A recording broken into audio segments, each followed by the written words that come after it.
We left the sunny coast on the 8th of December. Thought we'd repacked enough, but still had too much. $75 extra, thanks Virgin. And don't bother about the extra leg room. Wasn't worth it.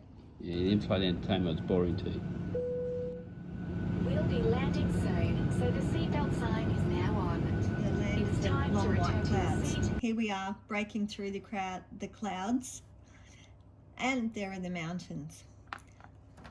Our landing in Queenstown was really good. It's a bit scary though when you saw the mountains, how the plane comes straight through. The airport itself was easy to navigate. We called it an Uber, but it wasn't really an Uber. It was really a taxi, not an Uber. We got to our accommodation, which was halfway between the airport and town. It needed a bit of TLC. It was a Holiday Inn. Wouldn't stay there again. The breakfast was pretty bad. Then we decided we'd walk into town. That was a bit of an adventure, wasn't it? It very was. I had to film the whole 4 kilometres of it. You really didn't have to film that long. Anyway, we managed to go down into a track that took us along the waterway, which was pretty interesting. Saw a lot of development still continuing on by the New Zealand government, extra road works, some building works. Then we got to the CBD. Yeah, we got up to the skyline and we found that they're building a brand new one to accommodate the larger than expected crowds in the future. You also then noticed that a lot of people were riding their bicycles there, and that's why they were attaching them to the cable carts and then up they go. A lot of them, I think, ride back down. They've got some dedicated paths. Looks pretty cool.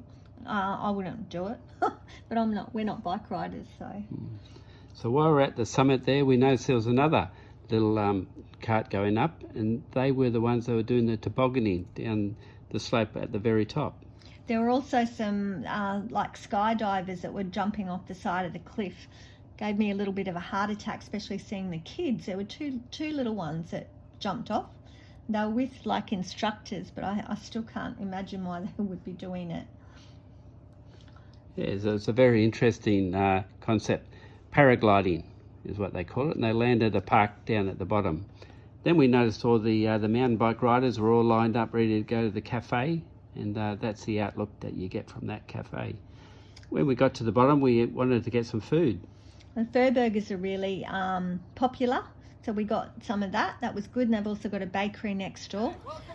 And then we got the, by that time it was raining, and we decided to, instead of walking home, we would get the local boat taxi, which was a bit of fun, a bit bumpy.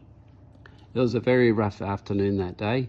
As you can see by the film, the boat got rocked around with such a small amount of number of people on it. It's a good service though. It takes in quite a few little stops where people can get on and off, and then it takes you back into the city, all for the same cost of being on a bus. Sorry. You expect to pay Oh, it's a bit rocky.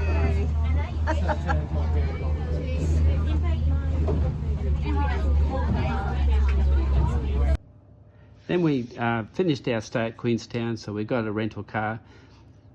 Obviously had to top up on coffee before we hit the road, and then we started our way towards Invercargill. It was very scenic driving around that lake, just absolutely spectacular scenery.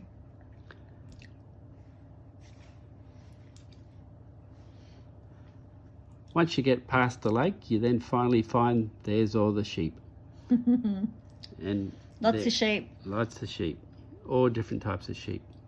That was a turn off then to Milford Sound, which we didn't want to go to yet because we're going to it on a boat.